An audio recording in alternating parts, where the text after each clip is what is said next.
안녕하세요. 이번 영상에서는 추계신고 중 하나인 단순경 비율에 대해 알아보도록 하겠습니다. 모든 사업자는 스스로 작성한 장부를 근거로 소득세 신고를 해야 하지만 직전 과세 기간의 수익 금액이 업종별 기준 수익 금액에 미달하거나 당해연도 신규 사업자인 경우 단순경 비율을 적용하여 신고할 수 있습니다. 다만 전문직 사업자, 현금 영수증 감행 의무자 중 미가입자, 현금 영수증 등 상습 발급 거부자, 그리고 신규 사업자 중 당해기간 수익 금액이 복식부기 의무자에 해당하는 경우 단순경 비율을 적용할 수 없습니다. 단순경 비율에 의한 소득 금액은 화면에 보여지는 산식에 의해 계산되며 일자리 안정자금은 수익 금액에서 제외됩니다. 또한 단순경 비율과 기준경 비율 중 유리한 방법으로 추계 신고가 가능하며 인적 용역 사업자는 수익 금액이 4천만 원까지는 기본율을 적용하고 4천만 원을 초과하는 금액에 대해서는 초과율을 적용합니다. 그럼 단순경 비율 신고서 작성 사례를 기준으로 프로그램을 보도록 하겠습니다. 촬영일 기준 2021년 작성 사례는 제공되고 있지 않아 2020년 사례로 보겠습니다. 예시는 학원 강사이며 2021년 수익 금액은 6천만 원이고 직전 연도 수익 금액은 2천만 원인데요. 직전 연도 업종별 수익 금액표를 보면 2,400만 원 미만자에 해당하므로 단순경 비율 대상자에 해당됩니다.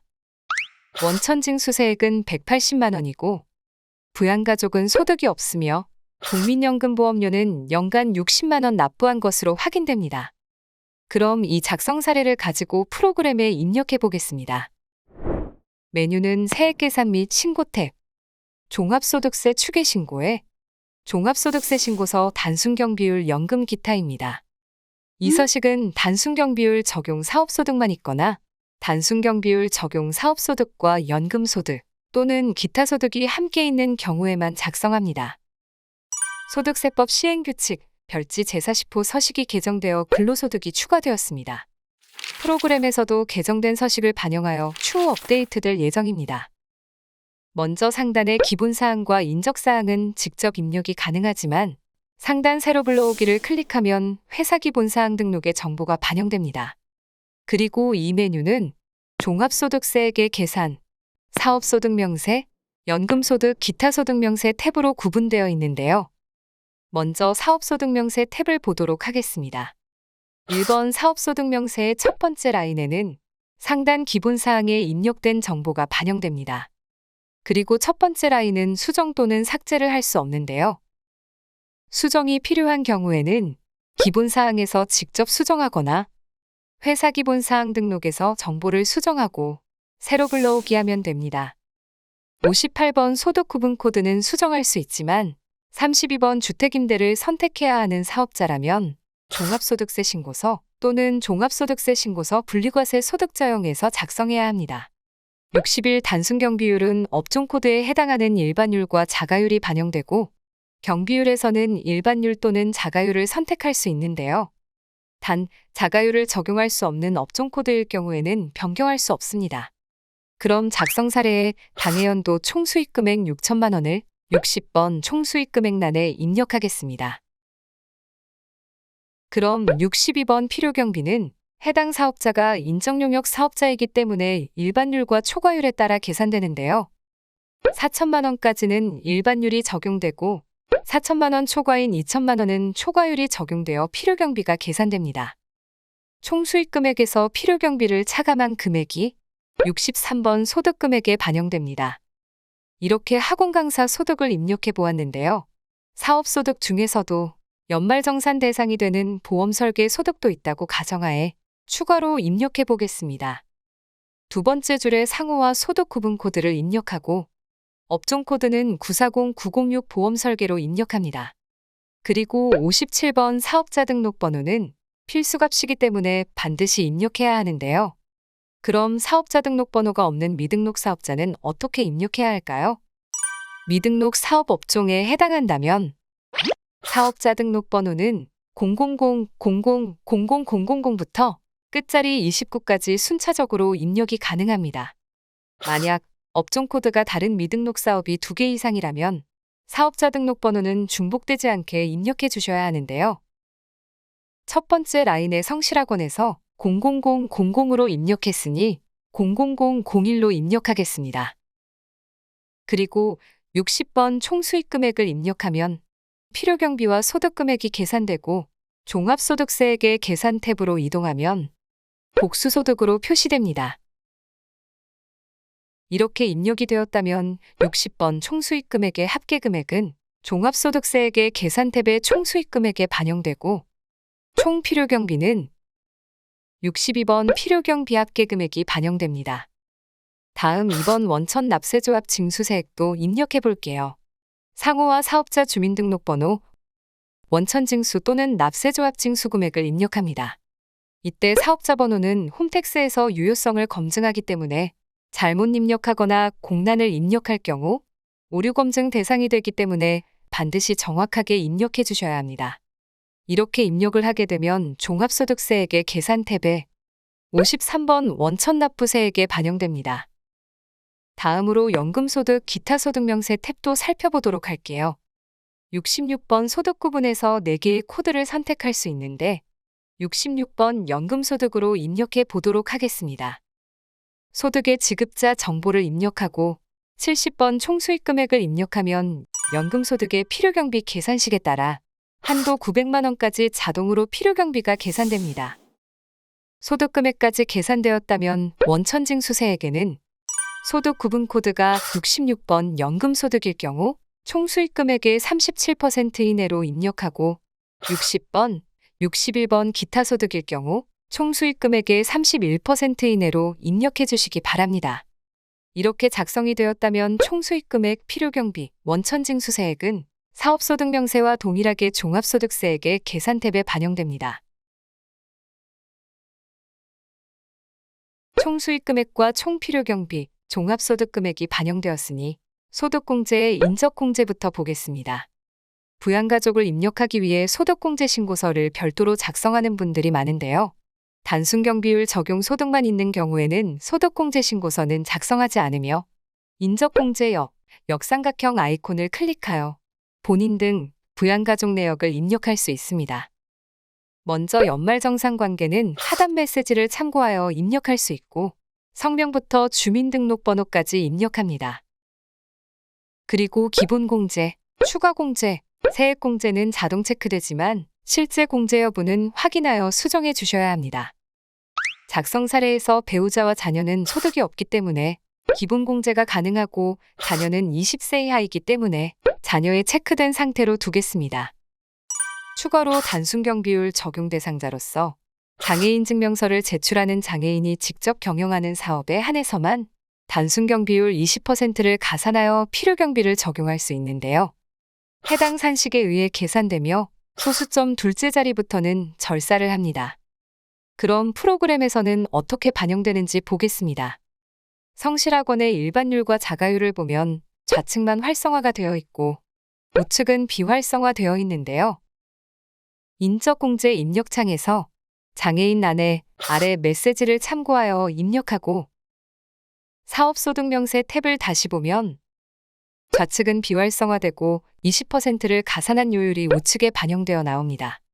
일반율만 계산해보면 100%에서 61.7%를 뺀 값에 20%를 곱하고 여기에 61.7%를 더하면 69.36%가 나옵니다. 그리고 소수점 둘째 자리부터는 절사한다고 했으니 69.3%가 됩니다. 그럼 다시 소득공제를 이어서 보겠습니다. 연금보험료 공제부터 소기업 소상공인 공제까지 해당하는 항목이 있다면 직접 입력하는데 국민연금보험료를 연간 60만 원 납부한다고 했으니 연금보험료 공제의 금액을 입력하겠습니다. 그럼 소득공제의 합계금액이 계산되고 종합소득금액에서 소득공제계 금액을 차감하여 27번 과세표준이 계산되는데요. 작성 방법의 세율표를 확인하면 과세표준이 2,096만 원으로 세율은 15%이고 누진공제액은 108만 원으로 확인됩니다. 그럼 세율의 15%가 반영되었고 29번 산출세액은 과세표준에서 세율을 곱한 뒤 누진세액을 차감하여 계산됩니다. 자녀세액 공제는 인적공제에서 자녀와 출생입양에 체크되었으면 반영되고 연금 계좌는 클릭하여 구분부터 불입금액까지 입력합니다. 기부금 세액공제는 연말정산 대상 사업소득자만 공제가 가능한데요. 사업소득명세 탭에 연말정산 대상 사업소득인 보험설계를 입력했으니 세액 공제가 가능하겠죠? 그리고 타소득 없이 단순 경비율 소득만 있는 경우에는 정치자금 기부금은 10만 원까지 세액 공제가 가능합니다. 기부금 세액 공제를 적용하려면 신고서를 저장한 다음 기부금 버튼을 클릭합니다. 그럼 기부금 명세서 소득공제용 메뉴가 실행되고 주황색 숫자 순서대로 작성해야 하는데요. 당해 연도에 정치자금 기부금 10만 원과 종교단체 기부금 30만 원을 기부했다고 작성해 볼게요. 1번 해당 연도 기부명세에서 기부금 내역을 작성하는데 정치자금 기부금 이외의 기부금에 대해서 기부처는 필수값이기 때문에 반드시 입력해야 합니다. 이렇게 해당 연도 기부명세를 작성했다면 2번 합계의 금액이 반영되고 3번 기부금 조정명세에서 해당 연도 기부명세 반영 버튼을 눌러 반영합니다. 그리고 전년도에 작성한 기부금 조정명세가 있다면 전기명세서 불러오기를 이용해 불러올 수 있습니다. 소득의 종류 구분을 지금 작성하고 있는 서식인 2번 종합소득세 단순 경비율을 선택하고 기부금 참고를 클릭합니다. 그리고 기부금 불러오기를 누르면 자동 계산됩니다.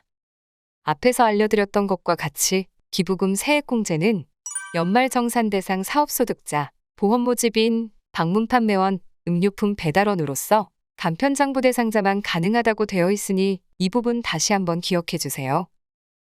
반영 버튼을 누르면 해당 연도 공제금액 또는 해당 연도에 공제받지 못한 금액으로 반영되고 금액 확인 후 상단의 저장 버튼을 클릭합니다. 다음으로 신고서에서 기부금 세액 공제를 반영해야 하는데요. 기부금 공제 대상 옆 역삼각형 아이콘을 클릭하면 띄어지는 팝업창에서 하단 기부금 불러오기를 한 다음 반영 버튼을 누르면 기부금 세액 공제란에 해당 연도 공제 금액과 조정된 세액 공제액이 반영되는 걸 확인할 수 있습니다. 그리고 2021년 귀속분의 기부금 공제율이 1년간 5% 한시적으로 상향되었는데요. 아직 업데이트되지 않아 15%로 공제된 점 참고 부탁드립니다. 표준세액 공제는 근로소득이 없는 거주자로서 종합소득이 있는 경우로 7만 원이 자동 반영됩니다. 다음 납세조합 공제, 전자신고 세액 공제는 해당한다면 직접 입력하고 상가임대료를 인하한 임대사업자에 대한 세액 공제는 안내메시지처럼 종합소득세 신고서에서 작성해 주셔야 합니다. 중소기업에 대한 특별 세액 감면이 있는 경우 금액을 직접 입력해야 하는데요. 이때 감면세액 조정명세서와 세액 감면 신청서를 작성하여 전자신고 시 첨부해야 합니다. 그리고 39번 감염병 피해 특별재난지역의 중소기업 감면 항목은 2020년 한시적으로 입력했던 항목입니다. 이렇게 안내해드린 감면이 아닌 다른 감면을 적용하고자 한다면 종합소득세 신고서를 이용하여 신고서 작성 후 신고해 주시기 바랍니다. 여기까지 입력이 되었다면 결정세액이 계산됩니다. 가산세는 상단의 가산세 버튼을 클릭하여 해당하는 항목을 확인 후 직접 입력합니다. 그리고 기장 의무가 복식부기인 경우 추계로 신고한다면 불이익이 있는데요. 복식부기 의무자가 기준율로 신고했을 때에는 가산세 등의 불이익은 있지만 신고는 가능합니다. 하지만 단순율로는 신고를 할 수 없는데요. 홈택스 레이아웃을 보면 신고 유형 코드가 32번 단순 경비율일 경우 11번 기장 의무를 01 복식부기 의무자로 수록하면 오류로 체크한다고 설명되어 있죠. 신고가 불가능함에도 신고서를 작성한 경우 프로그램에서는 마감 시 단순율일 경우 기장 의무 1번 복식부기는 오류입니다라는 마감 오류가 발생하도록 체크하고 있으며 또한 종합소득세 신고서에서도 기장 의무가 1번 복식부기로 선택한 상태에서 신고 유형을 32번 단순율로 선택했을 경우 붉은색으로 표시해주고 있으니 반드시 기억해 주시기 바랍니다. 가산세까지 입력을 했다면 40번 결정세액과 41번 가산세를 더해 51번 총결정세액이 계산되고 기납부 세액이 있다면 차감하여 54번 납부 또는 환급받을 세액이 계산됩니다. 이렇게 신고서 작성이 모두 끝났다면 상단 마감 버튼을 클릭하여 마감을 하고 전자신고 메뉴에서 파일 제작 후 홈택스로 신고해 주시면 됩니다. 여기까지 단순 경비율로 추계 신고하는 방법에 대해 알아보았습니다. 감사합니다.